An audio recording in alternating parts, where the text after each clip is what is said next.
కాళేశ్వరం ప్రాజెక్టులో అవకతవకలు అక్రమాలపై justice PC Ghosh commission ఇచ్చిన నివేదికను కేబినెట్ ముందుంచారు ఇరిగేషన్ మంత్రి ఉత్తమ్ కుమార్ రెడ్డి.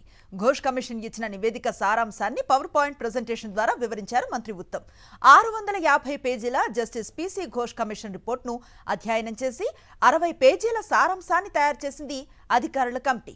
కేబినెట్ కు సమర్పించిన 60 పేజీల సంక్షిప్త నివేదికలో 32 సార్లు కేసీఆర్, 19 సార్లు హరీష్ రావు, 5 సార్లు ఈటల పేరు ప్రస్తావనకు వచ్చింది. బ్యారేజ్ల నిర్మాణానికి కేబినెట్ సబ్ కమిటీ సిఫార్సు చేసిందని, కేబినెట్ అనుమతి ఉందని అప్పటి ఆర్థిక శాఖ మంత్రి ఈటల రాజేందర్ తప్పుడు సమాచారం ఇచ్చినట్లుగా కమిషన్ తన నివేదికలో ప్రస్తావించింది. అప్పటి ఆర్థిక మంత్రిగా ఉన్న ఈటల ఉదాసీనంగా, నిర్లక్ష్యంగా వ్యవహరించారని కమిషన్ తప్పుబట్టింది. కొందరు అధికారులు తప్పుడు సాక్ష్యాలు సమర్పించారని, వారిపై తగిన చర్యలు తీసుకోవాలని ప్రభుత్వానికి కమిషన్ సూచించింది.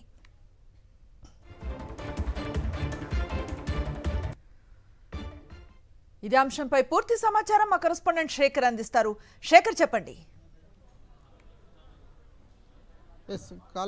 కాళేశ్వరం ప్రాజెక్టు మీద కమిషన్ ఇచ్చినటువంటి తుది నివేదిక మీద కేబినెట్ సమావేశం కొనసాగుతోంది. ఈ కేబినెట్ సమావేశంలో ఇరిగేషన్ శాఖ మంత్రి Uttam Kumar Reddy power point presentation ఇచ్చారు. దాదాపు 2 గంటలకు పైగా ఈ ప్రజెంటేషన్ కొనసాగుతూ ఉంది. మొత్తం 650 పేజీలకు పైగా ఫైనల్ రిపోర్టు ఉంటే దాన్ని అధికారుల కమిటీ 60 పేజీలుగా కుదించినట్లు తెలుస్తూ ఉంది. ఈ సమ్మరీ రిపోర్టును కేబినెట్ ముందు ఉంచి పవర్ పాయింట్ ప్రజెంటేషన్లో వివరాలన్నింటినీ కూడా కేబినెట్కు వివరిస్తూ ఉన్నట్లు సమాచారం అంతా ఉంది. అయితే ఈ 60 పేజీల రిపోర్టులో 32 సార్లు కేసీఆర్ ప్రస్తావన, అట్లాగే మాజీ మంత్రులుగా ఉన్నటువంటి హరీష్ రావు పేరు 19 సార్లు, ఈటల రాజేందర్ 5 సార్లు ఈ ప్రస్తావన వచ్చినట్లుగా తెలుస్తూ ఉంది. అయితే ఓపెన్ కోర్టుకు సంబంధించినటువంటి ఇన్వెస్టిగేషన్ జరిగినప్పుడు, బహిరంగ విచారణ జరిగినప్పుడు అధికారులు, ఐఏఎస్ అధికారులు వీళ్ళిద్దరూ కూడా అప్పుడు గత ప్రభుత్వ పెద్దలుగా ఉన్నటువంటి కేసీఆర్ కావచ్చు, మంత్రులుగా వ్యవహరించినటువంటి ఈటల రాజేందర్, హరీష్ రావు చెప్పిన విధంగానే మేము చేశాము, గ్రౌండ్ లెవెల్లో ప్రతి పనిని కూడా వాళ్ళ ఆదేశాల మేరకు చేశాము,